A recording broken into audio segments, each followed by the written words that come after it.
Hello everyone, bienvenidos de regreso a su canal de YouTube y bienvenidos al video del día de hoy.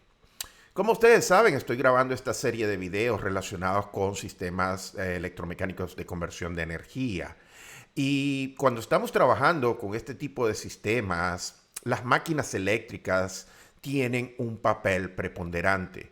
Y una de las máquinas eléctricas más usadas desde el punto de vista de máquina rotatoria es la máquina de inducción.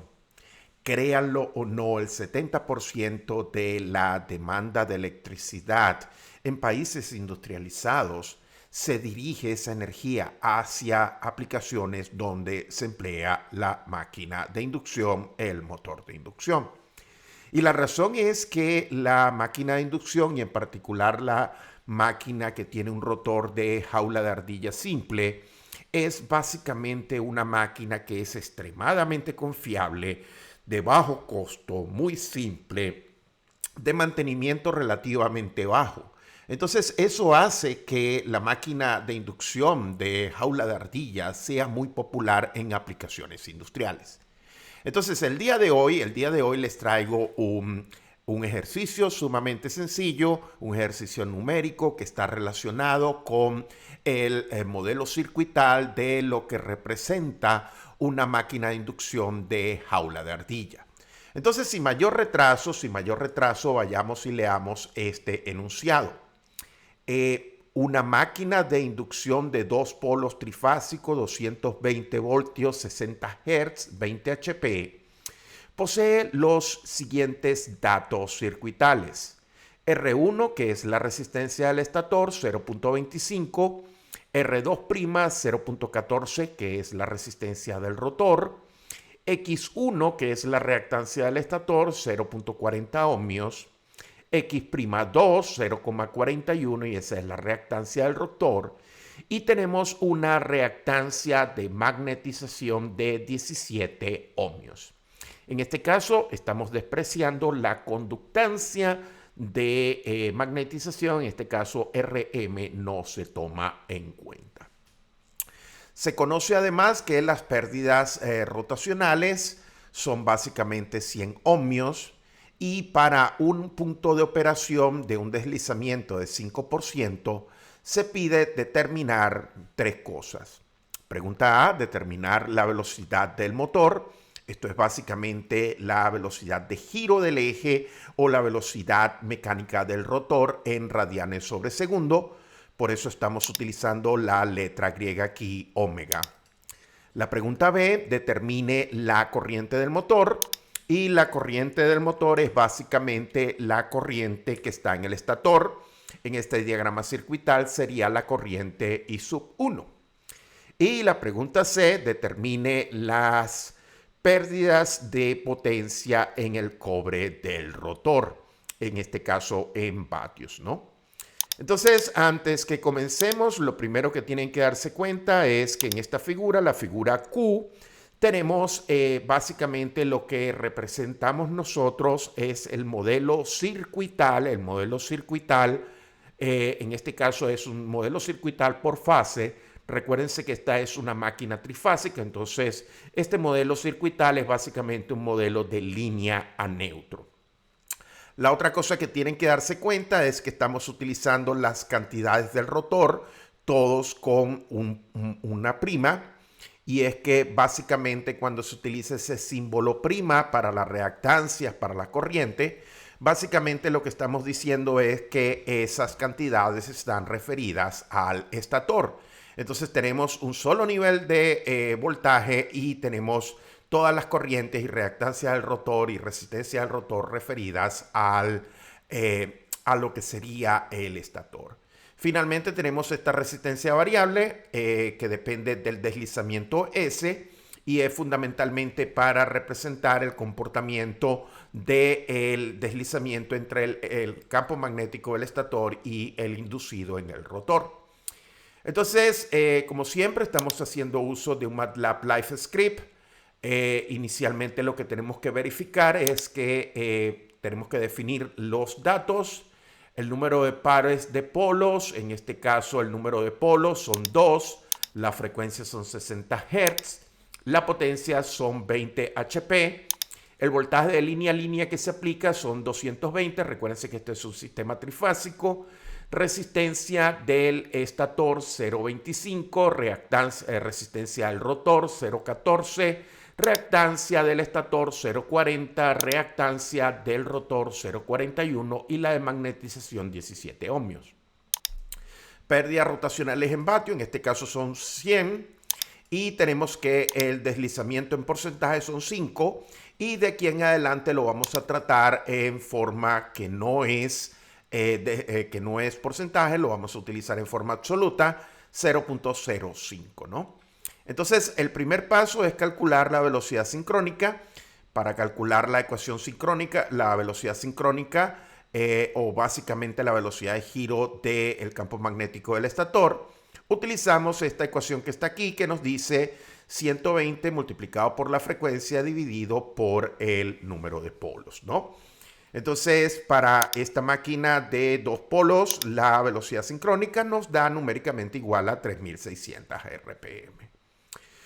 Por otra parte, ahora queremos calcular la velocidad sincrónica, pero en este caso lo queremos tener en unidades de radianes por segundo, por eso estamos utilizando la letra griega omega, y lo que tenemos que hacer es multiplicar por 2pi y dividir entre 60 la velocidad sincrónica en unidades de RPM. Entonces multiplicamos nuestras 3600 RPM por 2pi, la dividimos entre 60, y la velocidad sincrónica nos da 376.9 radianes por segundo. Paso siguiente, calculamos la velocidad rotacional del rotor, y en este caso lo hacemos como 1 menos el deslizamiento que multiplica la velocidad sincrónica. El deslizamiento, recuérdense, estamos utilizando el absoluto, 0.05, la velocidad sincrónica en RPM son 3600, y se dan cuenta que entonces tenemos que la velocidad del rotor son 3420 RPM.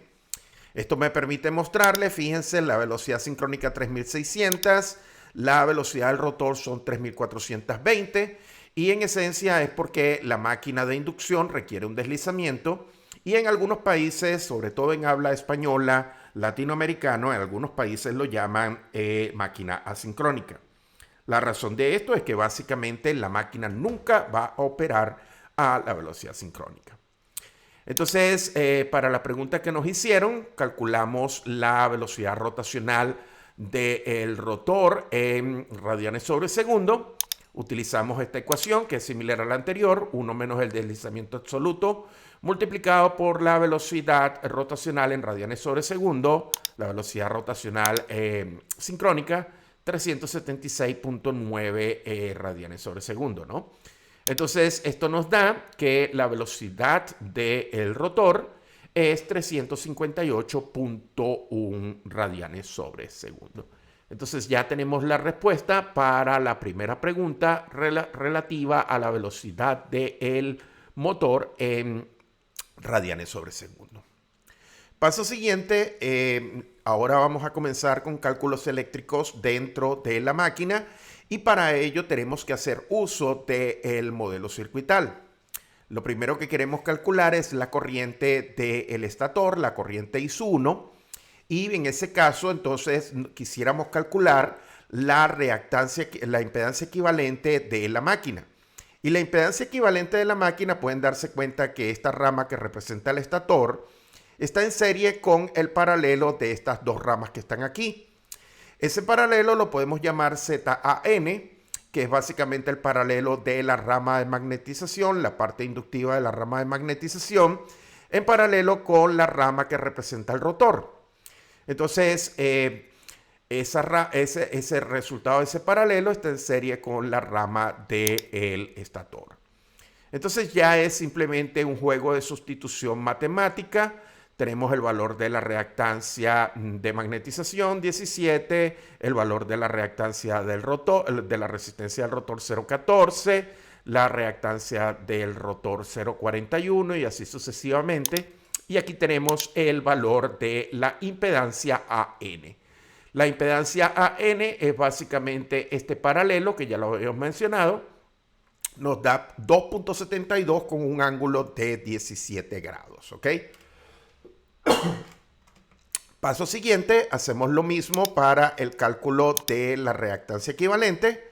Utilizamos esta ecuación. Sería básicamente la resistencia más J, la reactancia del estator, en serie con la reactancia que calculamos previamente. Y tenemos entonces que la reactancia equivalente va a ser 3.10 con un ángulo de 23, en este caso ohmios, ¿no?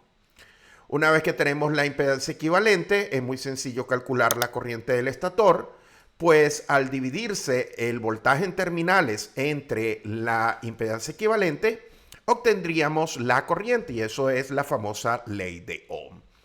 Ahora, lo que hay que tener en cuenta es que este modelo circuital que está presentado aquí, este modelo de Steinmetz, es un modelo de línea neutro. Por tanto, los 220 voltios que nos están dando, que es un voltaje de línea a línea, tiene que ser transformado a un voltaje de línea neutro. Y el voltaje de línea neutro es básicamente dividir los 220 voltios que nos dieron de línea a línea entre raíz de 3. Entonces nos da que el voltaje sería 127 voltios, aproximadamente 127 voltios. Y de ahí esos 127 voltios lo dividimos entre la impedancia en forma de número complejo, que representa la impedancia total del circuito del motor. De ahí podemos obtener fácilmente que el fasor representando la corriente del estator es 40.9 amperes a un ángulo de menos 23.1 grados, ¿no? Paso siguiente, podemos calcular la potencia total aparente que está consumiendo este motor. Una forma de hacerlo es la potencia total trifásica, y la potencia total trifásica sería raíz de 3 veces el voltaje de línea a línea por la corriente conjugada. Entonces tenemos aquí el voltaje de línea a línea 220, el conjugado de la corriente de terminales, y aquí tenemos el raíz de 3, por tanto nos da que la potencia aparente en este caso es 15.603 volt ampere con un ángulo positivo de 23.1 grados, ¿no? De ahí nosotros podemos tomar que la parte real de esa potencia aparente, es decir, 14.348 vatios, son la potencia activa de entrada. Entonces, paso siguiente, calculamos la pérdida total de potencia activa en el cobre del estator. Y para hacer eso es 3 veces la magnitud de la corriente al cuadrado multiplicado por la resistencia, ¿no? Entonces, en esencia, calculamos el valor de esas pérdidas en el cobre, y eso nos da un valor de 1.257 vatios, ¿no? Lo que les estoy diciendo es que aquí a la entrada tenemos algo así como 14.348 vatios, y en esta resistencia, que es la resistencia representando el cobre del estator, se pierden algo así como 1.257. Ahora, la pregunta interesante es cómo esa potencia se transfiere del estator al rotor. Bueno, esa potencia se transfiere del estator al rotor por lo que se denomina la potencia en el air gap o la potencia en el entrehierro. La potencia total que va a pasar en el entrehierro va a ser la potencia total de entrada menos las pérdidas en el cobre del estator. Es decir, vamos a restarle a los 14.348, se le resta los 1.257, y eso nos da que la potencia total que está transfiriéndose del estator al rotor son 13.090 vatios.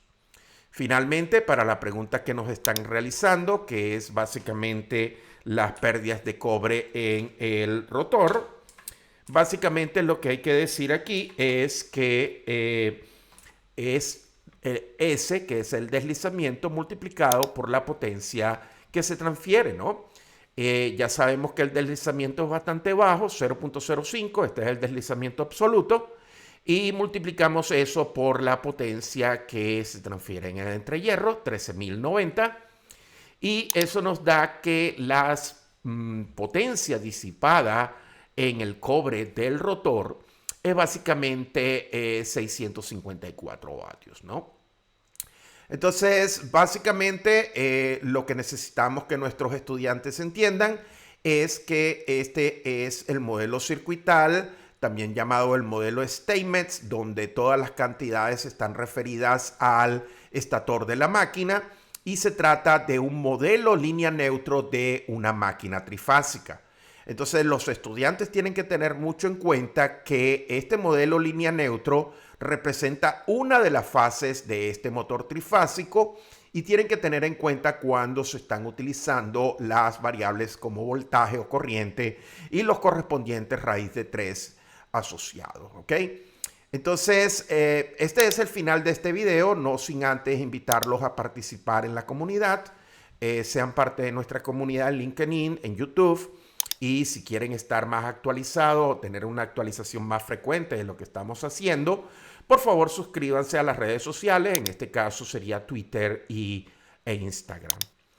Bueno, muchísimas gracias por ver este video. Si tienen alguna pregunta o comentario, por favor siéntanse abiertos a escribir. Si les ha gustado la explicación y han comprendido todo, por favor siéntanse abiertos a dejar un like o suscribirse al canal.